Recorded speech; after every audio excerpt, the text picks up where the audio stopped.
আমি 12:30 থেকে ছবি পাচ্ছি, 1টা থেকে সভাস্থলে মানুষ ঢুকে গেছে এবং 1:30টা থেকে প্রায় সভাস্থল কানায় কানায় পূর্ণ।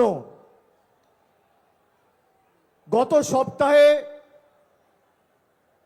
বিধানসভা নির্বাচনের নির্ঘণ্ট নির্বাচন কমিশন ঘোষণা করেছে। তার পরদিন তৃণমূল কংগ্রেসের তরফ থেকে প্রার্থী তালিকা প্রকাশিত হয়েছে এবং আপনাদের এখান থেকে আমাদের সকলের শ্রদ্ধেয় বর্ষিয়ান সমীর জানা প্রতিদ্বন্দ্বিতা করছে জোড়া ফুল প্রতীক চিহ্নে। তার সমর্থনে আজকে আমাদের এই সভা।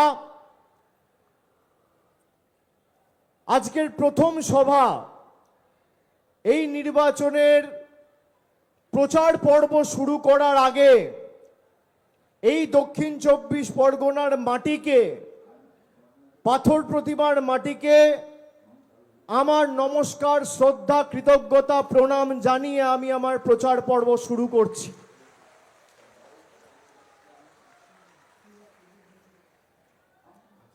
আমার জীবনের প্রচলিত প্রথার মতো যে কোনো প্রচার পর্বের কাজ আমি এই দক্ষিণ 24 পরগনার মাটি থেকে শুরু করি। আজ থেকে 15 দিন আগে মথুরাপুরে সভা করেছি, রায়দিঘিতে সভা করেছি। আজকে আবার আগামীকাল পশ্চিম মেদিনীপুর, পূর্ব মেদিনীপুরে আমার সভা রয়েছে। আমি দাসপুর যাব, কেশিয়ারি যাব, নন্দীগ্রাম যাব। তার আগে আপনাদের সকলকে আপনাদের আশীর্বাদ নিয়ে এই যুদ্ধের কাজ শুরু করলাম।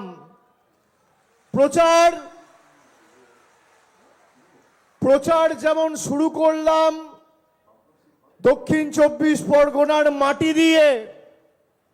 আজকে মার্চ মাসের 24 তারিখ, দ্বিতীয় দফার নির্বাচন 29শে এপ্রিল, প্রচার পর্বের শেষ দিন 27শে এপ্রিল।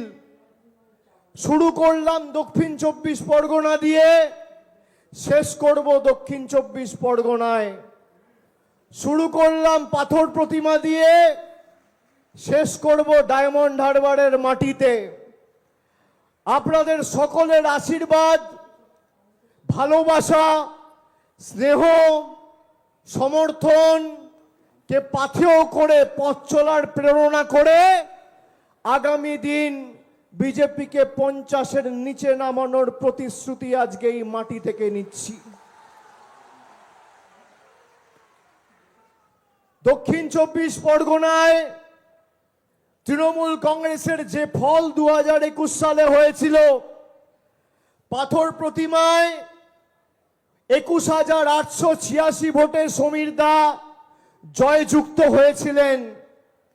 তার 3 বছর পরে বাপি হালদার যখন লোকসভায় প্রতিদ্বন্দ্বিতা করেছেন, আপনারা সকলে বাপিকে দুহাত তুলে আশীর্বাদ করে জয়ের ব্যবধান আরো 4,000 ভোটে বাড়িয়ে 25,172 ভোটে জিতিয়েছিলেন।